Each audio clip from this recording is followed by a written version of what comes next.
Importantly, it's probably 99% of GDP of the world that you know about and you take for granted.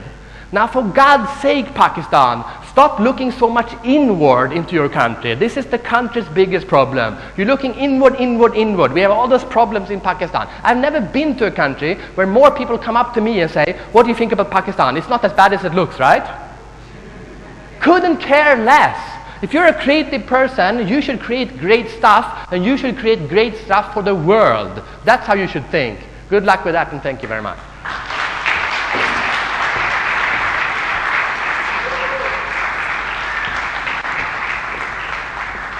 Okay, Ayub Gori from Netzel Technologies.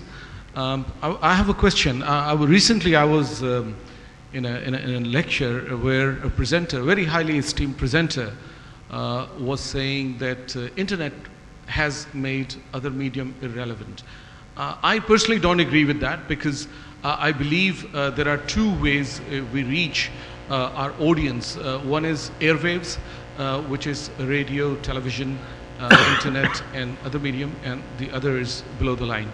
I believe whenever we discover a new medium, we hit upon a new opportunity to reaching our audience, and more smartly, more efficiently. What's your take on that? My take is, like I said in the beginning, I see so many similarities between the thinking you have to have for the internet and the thinking you have to have now for a global company. A global company is borderless. That's the whole idea, right? Forget about borders. The whole point with the internet, it's not a new medium. It is making all the mediums merge together, so it's a borderless medium. If you watch YouTube, are you watching internet or are you watching TV? If you're reading a Wired magazine on an app, is it an internet or is it a newspaper? If I'm looking at radio, it is an internet radio, is it internet or radio? Who cares? It's media, it's communication, and you have to have a borderless mindset when it comes to communication. That's what internet means. That's how we should look at it. And when you look like that, potentials open up. You have to stop when we don't have time for more questions.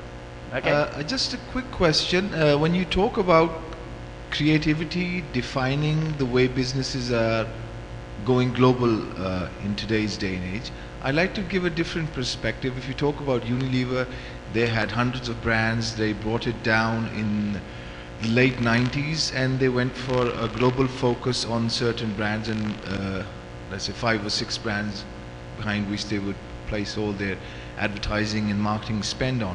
And then the countries that they started to go to, as you rightly pointed out, Asia, where all the businesses, and stagnation coming in the Europe.